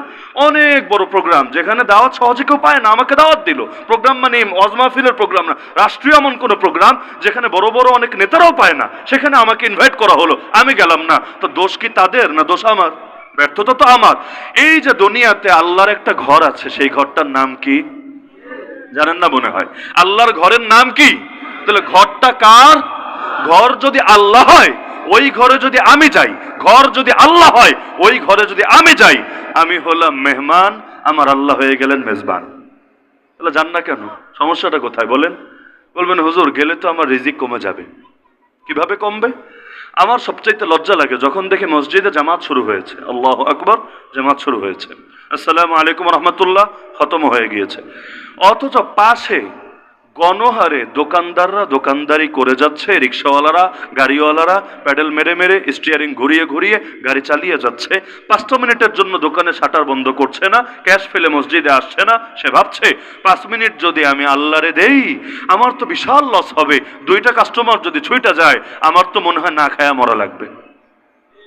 এই রকম আল্লাহর ব্যাপারে খারাপ ধারণা না থাকলে ফরজ নামাজ পড়তে সুন্নাত রাখেন না, অন্তত ফরজ নামাজটা যদি জামাতে পড়ে কয় মিনিট টাইম লাগবে আমাকে বলেন? 5 মিনিট, 10 মিনিট, খুব বেশি ব্যবধান তো হওয়ার কথা না। 10 মিনিট সব নামাজে লাগবে না, কিছু কিছু নামাজে লাগতে পারে, কোন নামাজ তো 4, 5, 6 মিনিটের মধ্যে খতম হয়ে যাবে। এতটুকু সময় আল্লাহকে দিতে যে রাজি না, অথচ বউরে দিবে ঘন্টার পর ঘন্টা, গার্লফ্রেন্ডে দিবে তার চাইতে বেশি, বন্ধুদের আড্ডায় বসলে যাবে আরো টাইম শেষ হয়ে, আর ফেসবুকে স্ক্রল করতে বসলে তো মাশাআল্লাহ মারহাবা, কথাই নাই। আর যাদের ফেসবুক নাই তাদের আবার চায়ের দোকান আছে, চায়ের দোকানও একটা নিউজ ফিড, চায়ের দোকানও লাইক কমেন্ট শেয়ারের জায়গা। এখন অ্যান্ড্রয়েড মোবাইল তো চালাতে পারে না, কিন্তু তাদেরও তো দুনিয়াটা জানতে মনে চায়, কিভাবে জানবে? তো ফেসবুকে যেই রকম সব সূক্ষ্মাতি সূক্ষ্ম বিষয় নিয়ে আলাপ হয়, কখন যে কারে উঠায়, কখন যে কারে নামায়, কখন যে কারে মাথায় নেয়, কখন যে কারে ধপাস করে আসর মারে, এইটা যেমন বোঝা যায় না, একইভাবে চায়ের দোকানে যে কখনকার ইজ্জত নিয়ে টানাটানি লেগেছে, কারে নিয়ে যে গবেষণা শুরু হয়েছে, কার নাতি কার পুতি কার কি নিয়ে যে কথাবার্তা হচ্ছে, ওইটা আপনি বুঝতে পারবেন না। এজন্য অনেকে অবাক হবে, আরে কি করে বেটারা চায়ের দোকানে ঘন্টার পর ঘন্টা বসে, তো বসে, উঠতে আর চায় না, বাসা থেকে ফোন দেয় তাও যায় না, বাচ্চা পাঠায় খবর দেয় তাও যায় না। কি মধু আছে? ওই যে আপনার ফেসবুকের নিউজ ফিডে যে মধু আছে, ওইটারই একটা ওল্ড ভার্সন বা একটা অন্য সংস্কৃতি হলো এটা, তারা সেখানে সেই মধু পেয়ে গিয়েছে। লেকিন মসজিদে তারাবির নামাজও একটু লম্বা হয়ে গেল ইমামের খবর আছে, কি হয় না এগুলো? হুজুর পাশের মসজিদে 10টায় নামাজ শেষ হয়, আমাদের 10:15 কেন হয়? যুগ হলো 5G'র, এখনো হয়তো হারিকেন আর গাজীপুরে আসে নাই, লেকিন যুগটা বাংলাদেশেও 5G'র যুগে প্রবেশ করেছে, আর আপনি 4Gও দিতে পারেন না, ওই 3G 2G'র যুগে পড়ে আছেন। প্রয়োজনে স্পিড খান, তবুও নামাজের মধ্যে স্পিড বাড়ান। এভাবে মেন্টালি প্রেশার দেওয়া হয় না হুজুরদেরকে? 2 মিনিট লম্বা হলে ভাই জিন্দেগি বরবাদ, অথচ খেলা দেখবে ঘন্টার পর ঘন্টা দাঁড়ায়া, কোনো ক্লান্তি নাই, কোনো বিরক্তি নাই। আল্লাহ মাফ করুন আমাদেরকে। আল্লাহর মেহমান হওয়ার সুযোগ আছে, হন না কেন? এজন্য আল্লাহর মেহমান যারা হয় তাদের রিজিকের জিম্মাদার আল্লাহ হয়ে যায়। মসজিদে ঢোকার সময় কি বলে ঢুকি? আল্লাহুম্মা ইফতাহ লি আবওয়াব রাহমাতিক, ডাইরেক্ট বলা উচিত না, যে কোনো দোয়ার একটা আদব আছে, এটাও দোয়ার একটা আদব আছে। এই জন্য মসজিদে ঢোকার নিয়ম হলো সুন্নাত তরিকা, পরিপূর্ণ সুন্নাত তরিকা হলো প্রথমে বলবেন বিসমিল্লাহ। কি বলবেন? যে কোনো ভালো কাজ কার নামে শুরু করা দরকার? কার নামে? আল্লাহর নামে। এরপর ওয়াসসালাতু ওয়াসসালামু আলা রাসূলিল্লাহ, ওয়াসসালাতু ওয়াসসালামু আলা রাসূলিল্লাহ, নবীর শানে দুরূদ এবং সালাম, নবীর শানে দুরূদ এবং সালাম। কারণ যা শিখলেন কার বরকতে শিখলেন? এই নবীর বরকতেই তো। আর নবীর জন্য দোয়া যদি না হয়, দুরূদ যদি না হয়, যে কোনো দোয়া হাদিসের মধ্যে আছে আসমান জমিনের মধ্যে আটকে যায়, এটা আসমান পর্যন্ত যায় না, মাঝখানে আটকে যায় যতক্ষণ না নবীর শানে দুরূদ হয়। এজন্য শুরু করব আল্লাহর নাম দিয়ে, চর্চা করেন সবাই বিসমিল্লাহ। 2 নম্বরে ওয়াসসালাতু ওয়াসসালামু আলা রাসূলিল্লাহ। ব্যাস, আল্লাহর নামও নিয়েছি, নবীর শানে দুরূদ পড়েছি, এবার আমি আমার দোয়া করতে পারি। আমার দোয়া কি? আল্লাহুম্মা ইফতাহলি আবওয়াব রাহমাতিক, হে আল্লাহ আমার জন্য আপনার রহমতের সব কয়টা দরজা খুলে দেন। একটা দুইটা না, একটা দুইটা দিয়ে আমার হবে না। আবওয়াব রাহমাতিক, আপনার রহমতের সব দরজা আমার জন্য খুলে দেন। লেকিন বের হওয়ার সময় কিন্তু এই দোয়া করি না, আর রহমত লাগবে না, রহমত আগে চেয়ে ঢুকেছি আপনার ঘরে, এখন আমার ভিন্ন একটা জিনিস লাগবে। কি জিনিস? এখানেও দোয়া করার একই আদব। প্রথমে আল্লাহর নাম বলেন, মাশাআল্লাহ, এরপর নবীর শানে দুরূদ পড়েন, আসসালাতু ওয়াসসালামু আলা রাসূলিল্লাহ, সেখানে ক্লাস হোক এখানে। এরপর আমার দোয়া, আল্লাহুম্মা, হে আল্লাহ, ইন্নী, নিশ্চয়ই আমি, আসআলুকা, তোমার কাছে চাই, মিন ফাদলিক, মিন ফাদলিক, মিন ফাদলিকের শাব্দিক অর্থ হলো তোমার অনুগ্রহ, কিন্তু এর ব্যাখ্যা এবং উদ্দেশ্য হলো তোমার রিজিক। হে আল্লাহ আমি তোমার কাছে কি চাই? কি চাই? রিজিক চাই। ঢোকার সময় রহমত চেয়ে ঢুকেছি, বের হওয়ার সময় রিজিক চেয়ে বের হই। কেন? বোঝা যায়? কেন বোঝা যায়? আল্লাহর রহমতের দরিয়ায় যখন ডুব দিয়েছেন, আপনার রিজিক দেওয়ার দায়িত্ব আল্লাহ নিয়ে নিয়েছেন। বলবেন রিজিক তো আল্লাহ সবাইকেই দেয়। হ্যাঁ, সবাইকেই দেয়, কিন্তু সব দেওয়া তো সমান হয় না রে ভাই। আপন জনকেও মানুষ দেয়, কখনো যারা দেখতে পারে না তারেও মানুষ দেয়। ঠেকায় পড়ে মানুষ তো ঘুষও দেয়, দেয় না? দেয় তো মানুষ তো এমনি তো 2 টাকাও বের হতে চায় না। মসজিদ মাদ্রাসার জন্য বললেও সবচাইতে ছোট নোটটা খোঁজে, লেকিন বিপদে পড়লে সবচাইতে বড়টা দেওয়ার জন্য মানুষ রাজি থাকে। এটাই স্বাভাবিক। বহুত নেতা এমন আছে, আল্লাহ মাফ করুক, মসজিদের জন্য টাকা দিতে চায় না, তো নির্বাচনের আগের রাতে টাকার বস্তা উড়ায়। না এমন? আগে তো 500 দিয়া চলতো, এখনকার মার্কেটে 500 হওয়ার কথা না। আমি জানি না, বহুকাল ধরে তো দেশের নির্বাচন অটো হয়, অটো এখানে তো আর কোনো টাকা পয়সার উড়াউড়িও তেমন লাগে না, গণহারে। এবার যে কি উড়বে না উড়বে আল্লাহ ভালো জানে। বাকি টাকা উঠলে একটা মজা আছে। মজার জায়গা হলো, আমি ফতোয়া ছড়িয়ে দিচ্ছি ব্যাপকভাবে, যে এই টাকাটা আসলে কি। 1 নম্বরে ক্লিয়ার হওয়া দরকার, এটা হাদিয়া না ঘুষ। যদি বলে হাদিয়া, তাহলে হাদিয়ার কোনো বিনিময় হয় না। নবী বলেছে, কেউ যদি তোমার হাদিয়া দেয় বা উপকার করে, সর্বোচ্চ তুমি তার এটা বলো, জাযাকাল্লাহ, জাযাকাল্লাহ, জাযাকাল্লাহ, আল্লাহ তোমারে উত্তম বিনিময় দান করুক। আমি আর কি দিব রে ভাই? যা দেওয়ার তোমারে আল্লাহ দিয়ে দিবে আখিরাতে। তাহলে টাকা পেলাম, জাযাকাল্লাহ বললাম, বাস, হাদিয়া চ্যাপ্টার ক্লোজ। আর কোনো দায় দায়িত্ব আমার কাঁধে নাই। আর যদি বলেন ঘুষ, তাহলে ঘুষ দেওয়াও হারাম, ঘুষ নেওয়াও হারাম। তবে ঘুষ নিয়েছে বলে এখন কাজ করাটা, ওই কাজ করাটা ফরজ ওয়াজিব হয়ে গিয়েছে, এই ফতোয়া কোনো মৌলবী দিতে পারবে না। তাহলে এই ফতোয়া যদি সব প্রার্থীরা জেনে যায়, চিন্তা করবে, হায় রে, হুজুর তো দিল একদম লেজের মধ্যে আগুন ধরিয়ে। এখন তো পোলাপান টাকার টাকাও খাবে, কাজের কাজও করবে না, টাকার টাকাও খাবে, কাজের কাজও করবে না। কেন? কারণ তারা তো জানে হাদিয়া হলেও এটার বিনিময় দেওয়া জরুরি না, আর ঘুষ হলে তো প্রশ্নই আসে না। তাহলে নিজের বিবেক দিয়েই কাজ করবে। মাঝখানে যা পাইছে আল্লাহ তোমার শুকরিয়া, এমনি চাকরি ছাড়াই তুমি দিয়ে দিলা, শুকুর আলহামদুলিল্লাহ, ব্যাস এটা বলে পকেটে নিয়ে নিবে। প্রার্থীরা কষ্ট পায় না? কেউ যদি প্রার্থী থাকেন এখানে, ফতোয়া আসলে এইটাই, ফতোয়া আসলে এইটাই। এই ফতোয়া বাঙালি জানে না বলে বিক্রি হয়। যদি জানতো তবুও বিক্রি হতো না, তা না, টাকাও খেত, কাজের কাজও করতো না, কাজটা নিজের যুক্তি এবং বিবেক অনুসারেই করতো। আল্লাহ হেফাজত করুন। তবে এই ফতোয়া ছড়ায় দিয়েন ইনশাআল্লাহ। পারবেন না? এই ফতোয়া ছড়ায় দিয়েন। এই ফতোয়ার উসিলায় যদি কালো টাকা ওরা বন্ধ হয়, আলহামদুলিল্লাহ, দেশের চিত্র পরিবর্তন হবে। এবং আল্লাহ চাইলে, জনগণ যদি নিজেদের দায়িত্ব বুঝে নেয়, অবশ্যই একসময় এই বাংলাদেশ সোনার বাংলাদেশ হবেই হবে ইনশাআল্লাহ। তো এখন কিয়ামতের ময়দানে আল্লাহ বলছেন, আমি মুত্তাকিদেরকে হাজির করব আমার মেহমান হিসাবে। আলী রাদিয়াল্লাহু আনহু, নাম তো সকলে শুনেছেন, তিনি আয়াত পড়ে বললেন, এই শোনো তো তোমরা, এই আয়াতের তাফসীর কি বলো? তারা বললেন, আমরা কি বলবো উস্তাদ, যে আপনি ভালো জানবেন, আপনি বলে দেন আমাদেরকে। তিনি বললেন, শোনো, পৃথিবীতে কোনো মেহমানকে কি লোকে পায়ে হাঁটিয়ে আনে? আনার তো কথা না। আমি যে আসলাম, আমি সকালেও ছিলাম সিলেট, এখন যে আছি আপনাদের মাহফিলে, আমাকে কি এটা বলবেন আপনি, হুজুর হাঁটা শুরু করেন, সমস্যা নাই, 2-4 দিন যা লাগে ব্যাপার না, আমরা আছি রে ভাই, আছি, আমরা আপনার সাথে ওয়াজে শরীক থাকবো ইনশাআল্লাহ। এভাবে কেউ বলে? আরে বলে, আপনি যদি দেশের বাইরের কাউকে দাওয়াত দেন, বলবেন পায়ে হেঁটে চলে আসেন? বলবেন না। আলী রাদিয়াল্লাহু আনহু বলেন, আল্লাহি মা আলা আরজুলিহিম ইহশারুন, আল্লাহর মেহমান যারা হবে তাদেরকে পায়ে হাঁটিয়ে আনা হবে না। কারণ মেহমানকে লোকে পায়ে হাঁটিয়ে আনে না, বরঞ্চ আল্লাহ তাদেরকে আনবেন এমন উটের পিঠে চড়িয়ে, যেই রকম উট পৃথিবীতে কেউ কোনোদিন দেখে নাই। মজাই তো আলাদা, হাসরের মাঠে পর্যন্ত। উট তো বলেছেন বোঝার জন্য, ওই জামানায় তো ছিলই উট, তখন তো আর রেঞ্জ রোভার বললে বুঝবে না, বিএমডব্লিউ বললে বুঝবে না, মার্সিডিজ বেঞ্জ বললে বুঝবে না। ওই জামানায় যা বুঝতো তাই বলেছেন। তাহলে কিয়ামতের ময়দানও গাড়িতে চড়ে যাব, বাহনে চড়ে যাব, মজাই তো আলাদা। আল্লাহ বলছেন আমার মেহমান বানিয়ে এদেরকে আনবো। আলী রাদিয়াল্লাহু আনহু বলেন এনে তাদেরকে আল্লাহ আরশের ডান পাশে জায়গা দিবেন। আরশের দুইটা পাশ আছে, এক হলো ডান পাশ আর এক হলো বাম পাশ। ডান পাশে যাদের স্থান হবে আল্লাহ তাদের ডান হাতে আমলনামা দিবেন, ডান হাতে আমলনামা দিবেন, তারা জান্নাতি হবে। আর বাম পাশে যাদের স্থান হবে, আল্লাহ মাফ করুক আমাকে আপনাকে সবাইকে, তাদেরকে বাম হাতে আমলনামা দেওয়া হবে। এভাবে দিলেও চলতো, এভাবে দিবেন না। এই হাতটাকে বুকের ভেতর দিয়ে ঢুকিয়ে পিঠের পেছন থেকে বের করে এরপর সেখানে আমলনামা দেওয়া হবে। যাকে দেওয়া হবে আমলনামা পড়া দূরের কথা, আমলনামা পেয়ে চিৎকার শুরু করে দিবে, হায় আল্লাহ এটা কি হলো! যদি আমাকে আমার আমলনামা নাই দেওয়া হতো, আমি যদি নাই জানতে পারতাম আমার হিসাব কি হবে, ইয়া লাইতাহা কানাতিল কাদিয়া, হায় মৃত্যুই যদি সব শেষ করে দিয়ে যেত, হালাকা আন্নি সুলতানিয়া, আমার ক্ষমতা আমার থেকে হারিয়ে গেল। এর আগেও বলবে মা আগনা আন্নি মালি, এত টাকা এত পয়সা কোনো কিছুই আমার কোনো কাজে আসলো না। তাহলে দুইটা দল, এক হলো বামপন্থী আর এক হলো ওই দুনিয়ার বামপন্থী ডানপন্থী আলাদা। আমরা বলছি হাসরের ময়দানের বামপন্থী আর ডানপন্থী। তাহলে আল্লাহর মেহমানদেরকে আল্লাহ বিশেষ বাহনে চড়িয়ে আনবেন আরশের ডান পাশে, তাদেরকে বানাবেন ডানপন্থী।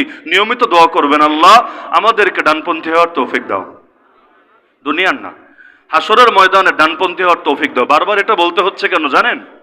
ট্রাম্পও কিন্তু ডানপন্থী। আমেরিকা এখন যারা ক্ষমতায় আছে ওরা বামপন্থী না, ওরা ডানপন্থী। এমনকি বামপন্থীরা মাঝে মাঝে ওদের উপর হামলা চালায়। ট্রাম্পের এক দোস্তকে কয়দিন আগে গুলি করে মেরে ফেলেছে। এর আগে ট্রাম্পও গুলি একটা করেছে, ওর কানে হালকা আঘাতও লেগেছে। তো ওদের দেশের বামপন্থী ডানপন্থীরও ফাইট চলে। তো ট্রাম্পও তো ডানপন্থী, ও তো আরশের ডান পাশে জায়গা পাবে, ডান হাতে আমলনামা পাবে, বিনা হিসেবে জান্নাতে যাবে না।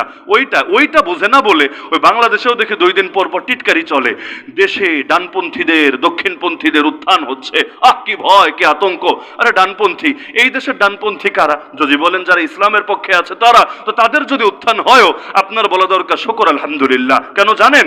যেই কাজ আমি করতে পারি না ওই কাজ যদি আমার আরেকজন মুসলমান ভাই করে দেয়, আমার আল্লাহ শুকরিয়া আদায় করা উচিত, তার শুকরিয়া আদায় করা উচিত। এই বাংলাদেশে এমন আলেমও আছে, আমি নাম নিয়ে বলতে পারবো, যার একার দাওয়াতে কয়েক হাজার মানুষ মুসলমান হয়েছে।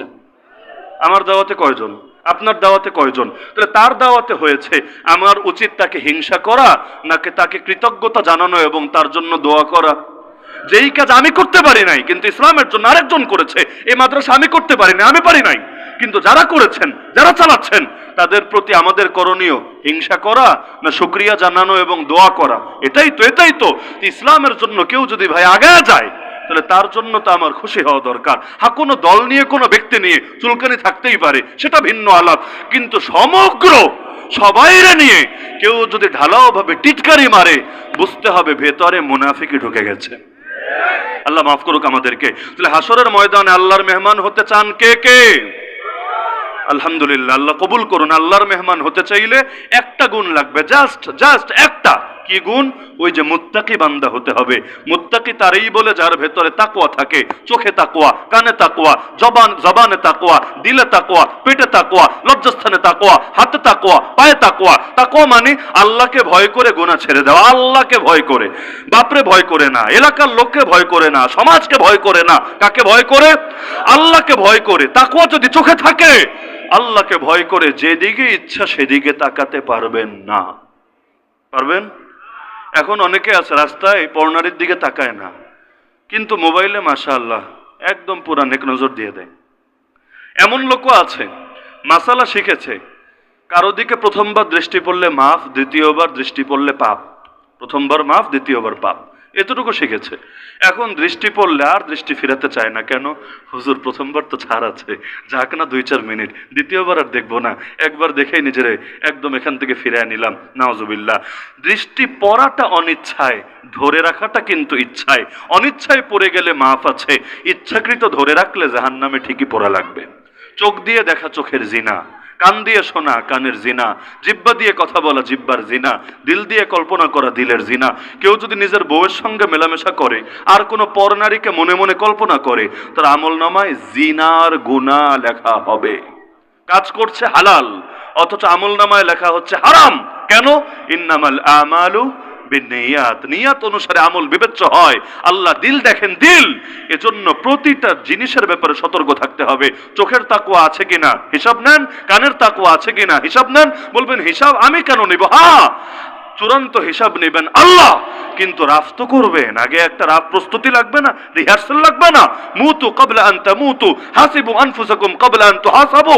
আর আল্লাহ হিসাব নেওয়ার আগে নিজে একবার হিসাব নেন না। যদি জবাব আসে হ্যাঁ চোখের তাকওয়া ঠিক আছে, আল্লাহ আলহামদুলিল্লাহ, কানের তাকওয়া ঠিক আছে আলহামদুলিল্লাহ। যদি না থাকে আজকে থেকে নিজেকে শুধরে নেন না, চোখ দিয়ে আল্লাহ যে হারাম করেছেন দেখবো না, ইনশাআল্লাহ বলেন। কান দিয়ে আল্লাহ যে হারাম করেছেন শুনবো না। গান শুনবেন, মিথ্যা কথা শুনবেন, গীবত শুনবেন। গীবত করাও যা গীবত শোনাও তা সমান সমান সমান পাপ। কান দিয়ে গালি শুনবেন, ইচ্ছায় ইচ্ছায় গালিও শুনবেন না। জবান, জবান দিয়ে হারাম আল্লাহ যে হারাম করেছেন তা বলবেন। আরে জবান দিয়ে হারাম বলবেন। মিথ্যা বলা হালাল না হারাম? মিথ্যা বলা হালাল না হারাম? গীবত করা হালাল না হারাম? চগলখড়ি করা হালাল না হারাম? গালি দেওয়া সব মানে বাঙালি এটা মানতে রাজি না। হাই রে গালি! এমনকি জেন জি, জেনারেশন জেড, এদের অন্যতম বৈশিষ্ট্য হিসাবে অনলাইনে প্রচার হয় এরা খুব স্মার্ট গালি দিতে পারে। স্মার্ট গালি, বিগত আন্দোলনে গালির ভূমিকা আছে। কি কি ভূমিকা, কি কি ফজিলত, এটা নিয়ে লম্বা চড়া আলোচনা চলে। কিন্তু একটাবার চিন্তা করে না, এভাবে পাপ ধীরে ধীরে নরমালাইজ হয় সমাজের ভেতরে। গালি দেওয়া সগীরা গুনাহ না কবিরা গুনাহ? বুঝা বইলেন, সগীরা গুনাহ না কবিরা গুনাহ?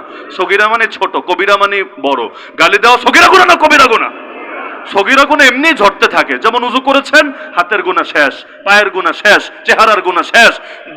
আগামী সপ্তাহে জুম্মা পড়বেন, এই জুম্মা থেকে আগামী জুম্মা যত সগীরা গুনাহ শেষ, এভাবে ঝরতে থাকে। কিন্তু কবিরা গুনাহ তওবা ছাড়া মাফ হয় না। প্রতিটা কবিরা গুনাহ এক একটা সাপের মতো, মরার জন্য 10 সাপের কামড় লাগে না, এক সাপের কামড়ে যথেষ্ট। কারো জীবনে কোনো পাপ নেই, কোনো পাপ না, খালি একটা পাপ, সে গালি দেয়, যথেষ্ট জাহান্নামে যাওয়ার জন্য। বলবেন দলিল? সহিহ বুখারী খুলেন, সব কিতাব রাখেন, সহিহ বুখারী খুলেন। আল্লাহ রাসূল তার এক সাহাবীকে দেখলেন আর এক সাহাবীকে গালি দিচ্ছে। খুব কাঁচা গালি না, এর চাইতে কাঁচা গালি বাংলাদেশে বাপও দেয় পোলারে। কি গালি দিল জানেন? ইয়াবনা সাউদা। এর অনুবাদ করলে অর্থ দাঁড়াবে হে কাইল্লা বেডির পুত। খুব আহামরি গালি না, মানে তার মা কৃষ্ণাঙ্গ। কৃষ্ণাঙ্গ বুঝেন না?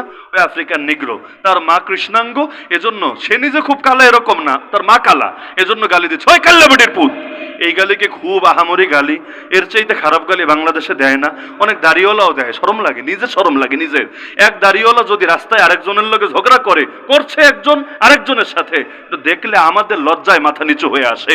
এক পাঞ্জাবিওয়ালা যদি আরেকজনকে গালিগালাজ করে, মানুষ পাঞ্জাবিরা নিয়ে কটূক্তি করে না? আল্লাহ মাফ করুন, আল্লাহ হেফাজত করুন। তাহলে এই যে গালি তিনি দিলেন আরেকজন সাহাবীকে, আল্লাহ রাসূল বলেন হায় হায় তুমি এটা করলা কি? আইয়ারতাহু বিউম্মিহি, তার মা নিয়ে টিটকারি করলা, তার মায়ের কথা বলে তাকে লজ্জা দিলা। ইন্নাকা আমরুন ফিকা জাহিলিয়া, তুমি এমন মানুষ যার ভেতরে এখনো জাহেলিয়াত রয়ে গেছে। সাহাবী হওয়ার পরও, নবীকে দেখার পরও। আর সাহাবীদের ইবাদত ভাই কার ইবাদতের মতো, কোনো তুলনাই তো চলে না। এত কিছু করার পরও খালি গালি দিয়েছে, গালি। নবী বললেন তোমার ভেতরে এখনো জাহেলিয়াত রয়ে গেছে। তা আমার আপনার নিজেদের দিকে একবার তাকাই না, এই জবানটারে হেফাজত করেন। জান্নাতে যেতে চাইলে আল্লাহর হস্তে মুখ সামলান। নবী বলেছেন দুই জিনিসের হেফাজতের গ্যারান্টি দাও উম্মত, আমি জান্নাতে জামিনদার হয়ে যাব। নবী জান্নাতে জামিনদার হবে, নবী জান্নাতের মালিক না। জান্নাতের মালিক কে? তাহলে নবী যখন বলছেন আমি জামিনদার হব, তার মানে এটাও তার নিজের কথা না, এটা কার সিদ্ধান্ত? আল্লাহর। নবী বলেছেন বেটা দুই জিনিস হেফাজতের দায়িত্ব নে, আমি জান্নাতের দায়িত্ব নেব তোর জন্য। জাস্ট দুইটা জিনিস। কি কি? এক নম্বরে জিহ্বা, দুই নম্বরে লজ্জাস্থান। মাইয়াতমানলি মা বাইনা লাহিয়াইহি ওয়া মা বাইনা রিজলাই, নিয়ত করে ফেলেন ইয়া রাসূলুল্লাহ আমরাও আপনার জন্যই দায়িত্ব নিলাম, আমরা আমাদের জবানকে, আমাদের লজ্জাস্থানকে হেফাজত করবই করব ইনশাআল্লাহ। লজ্জাস্থান হেফাজতটাও সহজ, জবান হেফাজত কঠিন। জান্নাতে যেতে চাইলে আজকে থেকে কথা কমায় দেন।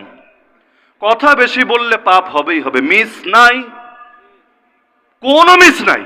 বুখারীতে হাদিস আছে কিয়ামতের দিন অধিকাংশ মানুষ জাহান্নামে যাবে মুখের ফালতু কথার কারণে। ওয়াহাল ইয়াকুবুন নাসা ফিন নারি আলা উজুহিহিম আও ক্বালা আলা মানাখিরিহিম ইল্লা হাসাইদু আলসিনাতিহিম। সুতরাং জান্নাতে যেতে চাইলে কথা কমাতে হবেই হবে। কথা বললে প্রয়োজনেরটা বলেন, না হলে দ্বীনি কথা বলেন, আর বাকি কথা একদম সাইলেন্ট হয়ে যান। আল্লাহর জন্য এই জবান যদি বন্ধ করতে পারেন, এই জবান, আল্লাহ ভেতরের জবান খুলে দেবেন ইনশাআল্লাহ। মারিয়াম আলাইহিস সালামের হয় নাই? আল্লাহর জন্য এই মুখ বন্ধ করেছেন। মানুষ বেশ্যা বলছে, পতিতা বলছে, বাচ্চা নিয়ে হাজির হয়েছে, কুমারী মেয়ে। আরে এখন তো কথা বলা দরকার, কিন্তু আল্লাহ বলেছে খবরদার, একদম সাইলেন্ট, একদম একটা কথা বলবা না। তিনি পেরেশানিতে আল্লাহর জন্য এই মুখ বন্ধ করেছেন। আল্লাহ কোলের বাচ্চার মুখ ঠিকই খুলে দিয়েছেন। ঈসা আলাইহিস সালাম কোলে বসে জবাব দিয়েছেন। এখন মা জবাব দিলে কে বিশ্বাস করতো? কে বিশ্বাস করবে বলেন? এক নারী বাচ্চা নিয়ে এসে যদি বলে আমার চরিত্র ভালো, একদম আমি একদম পুত পবিত্র, কে বিশ্বাস করবে? মানুষ বলবে বৃক্ষ তোমার নাম কি, ফলে পরিচয়। লেকিন ওনার বলা লাগে নাই, এমন মুখ থেকে বের হয়েছে আর অস্বীকারের সুযোগ নাই। এজন্য আল্লাহর জন্য কথা কমান।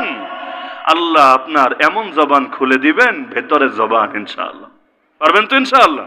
পারবেন তো ইনশাআল্লাহ? তাহলে জাস্ট একটা গুণ হাসিল করলেই আল্লাহর মেহমান হতে পারবেন। তাকওয়া, তাকওয়া, ব্যাস এটাই চেক দিবেন মাথা থেকে পা, প্রতিটা অঙ্গের তাকওয়া আছে কিনা। মে জাহা ভি রহো জিস ফিজা মে রহো মেরা তাকওয়া হামেশা সালামত রহে। আমার দাদা পীর এই কবিতাটা তিনি প্রায় বলতেন যে আমরা যেখানেই থাকি, যে অবস্থায় থাকি, তাকওয়া যাতে হেফাজতে থাকে, তাকওয়া যাতে হেফাজতে থাকে। আর তাকওয়া হেফাজতে থাকতে চাইলে গোপন জীবনের ব্যাপারে বেশি সচেতন থাকতে হবে। ঘরে যখন দরজা জানলা বন্ধ থাকে ওই সময় ঠিক থাকতে পারেন কিনা, ওয়াশরুমে যখন যান, বাথরুমে যান, ওই সময় ঠিক থাকতে পারেন কিনা, যখন কোনো মানুষ নেই, কেউ দেখবে না, কেউ শুনবে না, কেউ জানবে না, কেউ সাক্ষী হবে না, ব্রাউজারের হিস্ট্রিও ডিলিট হয়ে যাবে, ওই সময় ঠিক থাকতে পারেন কিনা। এটাই হলো আসল তাকওয়ার পরিচয়। মানুষের সামনে পর্নকে দেখে, মানুষের সামনে খারাপ জিনিসকে দেখবে, লেকিন আড়ালে, আবডালে, নিবৃতে, নির্জনে, একান্তে ওই সময়ও যদি নিজেকে ধরে রাখতে পারেন, বুঝবেন আলহামদুলিল্লাহ আসলেই তাকওয়া আছে। কারণ আগেই বলেছি, তাকওয়া মানে কার ভয়ে? পাপ ছাড়া আল্লাহর ভয়, আল্লাহর ভয়, দুনিয়ার ভয় না। আসেন নিয়াত করে ফেলি সূরা মারিয়ামের 85 নম্বর আয়াতের আলোকে। এই আয়াতের আলোকে নিয়াত করি আমরা আল্লাহর মেহমান হব ইনশাআল্লাহ। এজন্য তাকওয়ার ব্যাপারে কোনো কম্প্রোমাইজ করব না ইনশাআল্লাহ। ব্যক্তি জীবন হবে তাকওয়ার জীবন, পরিবার হবে তাকওয়ার পরিবার, সমাজ হবে তাকওয়ার সমাজ। বাকিটা বললে আর অনেকের ভালো লাগবে না। রাষ্ট্র হবে তাকওয়ার রাষ্ট্র, বিশ্ব হবে তাকওয়ার বিশ্ব। নাকি খালি ব্যক্তি জীবনে হলেই হবে? যদি আল্লাহর গজব সবার উপর পড়ে, আমি ব্যক্তি এত ভালো সাধু সেজে থেকে কি হবে? তখন ওই গজবে আমারও মরা লাগবে। এজন্য ব্যক্তি থেকে নিয়ে, রাষ্ট্র থেকে নিয়ে বিশ্ব, সব জায়গায় তাকওয়া, তাকওয়া, তাকওয়ার পরিবেশ কায়েম করতে হবে। কারণ গুনাহের পরিবেশে ভালো থাকা যায়, কিন্তু ইবাদতের পরিবেশে, মসজিদের পরিবেশে, দ্বীনের পরিবেশে ভালো থাকা সহজ হয়ে যায়। এজন্য এমন লোকও আমি দেখেছি তাবলীগে গিয়েছে, যখন 4 মাস পর ফিরে এসেছে দেখলে মনে হয় মাদ্রাসার মৌলবী সাহেব, অথচ জীবনে মাদ্রাসার বারান্দায়ও যায় নাই। কিন্তু ওই যে পরিবেশ, তাবলীগে কিন্তু এগুলো বলেও না, ভাই দাঁড়িয়ে রাখো, ভাই টুপি পরো, পাগড়ি পরো, বলে না, ডাইরেক্ট বলে না। কিন্তু ওই যে পরিবেশ, পরিবেশের প্রভাব, সৎসঙ্গে অসৎসঙ্গে সর্বনাশ। এখন পরিবেশ যদি নষ্ট হয়, যেমন বাংলাদেশে নষ্ট হয়েছে, বেশ্যাখানার লাইসেন্স দেওয়া আছে, মদের বার খোলা আছে, আর বেশ্যাখানা ছাড়াও এক গাজীপুরেই কি কম হারে পতিতাবৃত্তি চলে? যে হারে চলে, আল্লাহ যে এখনো গজব দেয় নাই, শুকরিয়া আদায় করেন আল্লাহ, আল্লাহ যে এখনো আমাদেরকে বাঁচিয়ে রেখেছে। এভাবে দেখেন পাপ নরমালাইজ হতে হতে হতে কোন পর্যায়ে পৌঁছেছে। ঘরের মধ্যে ছবি থাকলে ঘরে রহমতের ফেরেশতা আসে না, পুরো বাংলাদেশ ছবি না, এর চাইতে বড়টা ভাস্কর্য দিয়ে ভরে ফেলেছে। এই আজীব অবস্থা, আজীব। পাপরে এমন নরমালাইজ করেছে, পাপের বিরুদ্ধে প্রতিবাদ করলে উল্টা মানুষ খেপে। এমনকি যেই সময় আমি ওয়াজ করছি, ওই ঢাকা শহরে একজন নিজে পুরুষ হয়ে আর এক পুরুষের সাথে বিয়ে বসার এস্কো নিয়ে আমরণ অনশনে বসেছে। সরকার নাকি তার অধিকার কেড়ে নিয়েছে, সংবিধান নাকি তাকে অধিকার থেকে বঞ্চিত করেছে, তাকে অধিকার দিতে হবে। কিসের অধিকার? যে সে এক পুরুষ আর এক পুরুষের খাটকা পাবে, অধিকার তাকে দিতে হবে, না হলে তাকে বড় বঞ্চিত করা হচ্ছে। অথচ আজীব অবস্থা, এলাকায় এমন ল্যাংটা থাকে যে নিজের প্রধানমন্ত্রী দাবি করে, থাকে না? প্রতিটা এলাকায় 2-4টা পাগল এরকম থাকে, ওই চিনোস আমারে, আমি প্রেসিডেন্ট, বলে না এরকম? এরকম লোকের মানুষ কি বলে? পাগল, পাগল।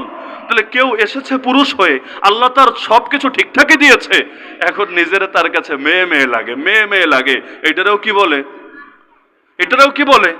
মানসিক রোগী, পাগল। এদের দরকার ট্রিটমেন্ট। তো পাগলের জায়গায় ওই ভালো মানুষগুলোরই উল্টা পাগল মনে হয়। এমনকি এখন তো আমি ওয়াজটা করছি না খুব স্বাভাবিকভাবে, লিখে রাখেন, সেদিন হয়তো বেশি দূরে না, যেদিন এই কথাগুলো বললেও নিয়ে জেলে ভরবে। বলবেন কিভাবে বুঝলেন? ভবিষ্যৎ বুঝেন না? বুঝি না। শরীফ শরীফার গল্প সিলেবাসে ঢুকেছিল কিভাবে? একটা বেআইনি কাজ যেটা সাংবিধানিক ভাবে বেআইনি, সেটাও যখন সেখানে গিয়ে ঢোকে, বুঝতে বাকি থাকে না ষড়যন্ত্র এমন ভাবে ডালপালা বিস্তার করেছে, শীঘ্রই এটাকে আল্লাহর গজবের আখড়ায় পরিণত করা সর্বাত্মক চেষ্টা চলতে থাকবে। সুতরাং বাঁচতে চাইলে রুখে দাঁড়াতে হবেই হবে। শুধু নিজে ঠিক হলে হবে না, নিজেকেও বদলাতে হবে, সমাজকেও বদলাতে হবে। বাঁচলে সবাইরে নিয়ে বাঁচতে হবে। কারণ জাহাজ যদি কেউ ফুটা করে, আমি যতই সাধু বাবা সেজে বসে থাকি, আমারও কিন্তু মরা লাগবে ডুবে ডুবে। সুতরাং নিজে বাঁচতে চাইলে নিজেও পাপ করব না, অন্যদেরকেও করতে দেব না, পরিবেশ বদলাবো। ইনশাআল্লাহ এই দেশ সোনার দেশ না হীরার দেশ হয়ে যাবে ইনশাআল্লাহ। তাহলে মুত্তাকি হতে রাজি আছেন? তাকওয়া হাসিল করতে রাজি আছেন? তাকওয়াকে ছড়িয়ে দিতে, তাকওয়ার পরিবেশ কায়েম করতে রাজি আছেন? আগামীর বাংলাদেশকে তাকওয়ার বাংলাদেশ বানাতে রাজি আছেন, নাকি সুদের বাংলাদেশ, নাস্তিকতার বাংলাদেশ, সেকুলারিজমের বাংলাদেশ, আমেরিকা বা ইন্ডিয়ার দালালির বাংলাদেশ? না, বাংলাদেশ হবে তাকওয়ার বাংলাদেশ, রবের গোলামীর বাংলাদেশ, নবীর মহব্বতের বাংলাদেশ। এজন্য প্রয়োজন আরেকটা বিপ্লব হবে, আরো হাজারো যুবক আবু সাইদ হয়ে ময়দানে নেমে আসবে। জীবন আল্লাহর জন্য, বিলিয়েও দিব আল্লাহর তরে, সমস্যা নাই। কপালে যেই কয়দিন হায়াত আছে সেই কয়দিনই থাকবো, কিন্তু আমার রক্তের বিনিময়ে যদি আল্লাহ ইসলামকে জিন্দা করেন, তাকওয়াকে জিন্দা করেন, ইনশাআল্লাহ এটাই নাজাতের জরিয়া হবে। তো অনেক লম্বা চড়া আলোচনা করে ফেললাম, চেয়েছিলাম আরো সংক্ষিপ্তভাবে করব, কিন্তু শ্রোতাদের আগ্রহ অনুসারে বক্তার কথা অত লম্বা হয়, এটা কিছু করার নাই। এটা একটা দুর্বলতা বা অপারগতা মনে করতে পারেন। আরো যদি আমার অন্য ব্যস্ততা তারা না থাকতো, মনে হয় আরো 2-4 ঘন্টা আপনাদের কান ঝালাপালা করতে থাকতাম। বাকি 2টা আয়াত পড়েছিলাম, এক আয়াতের তাফসীর কিন্তু হয়েছে, আর এক আয়াত বাকি আছে না? সূরা মারিয়ামের 85 বলেছে, 86টা এখনো যাই নাই। তাহলে বাকির নাম ফাঁকিও হতে পারে, আবার আল্লাহ কখনো সুযোগ করে দিলে আলোচনাও হতে পারে। তো এদিকে মাঝে মাঝে আসা হয়, যদি কখনো আসা হয় মনে করিয়ে দিয়েন যে হুজুর সূরা মারিয়ামের 86 নম্বর আয়াতটা বাকি আছে, সুযোগ হলে এটা আপনি বলে দেন। তো যে কথাগুলো আলোচনা হলো, আল্লাহ রাব্বুল আলামিন প্রতিটা কথাকে কবুল করুন, আমাকে এবং আমাদের সবাইকে আমলের তৌফিক দান করুন, আমিন। ওয়া আখিরু দাওয়ানা আনিল হামদুলিল্লাহি রাব্বিল আলামিন।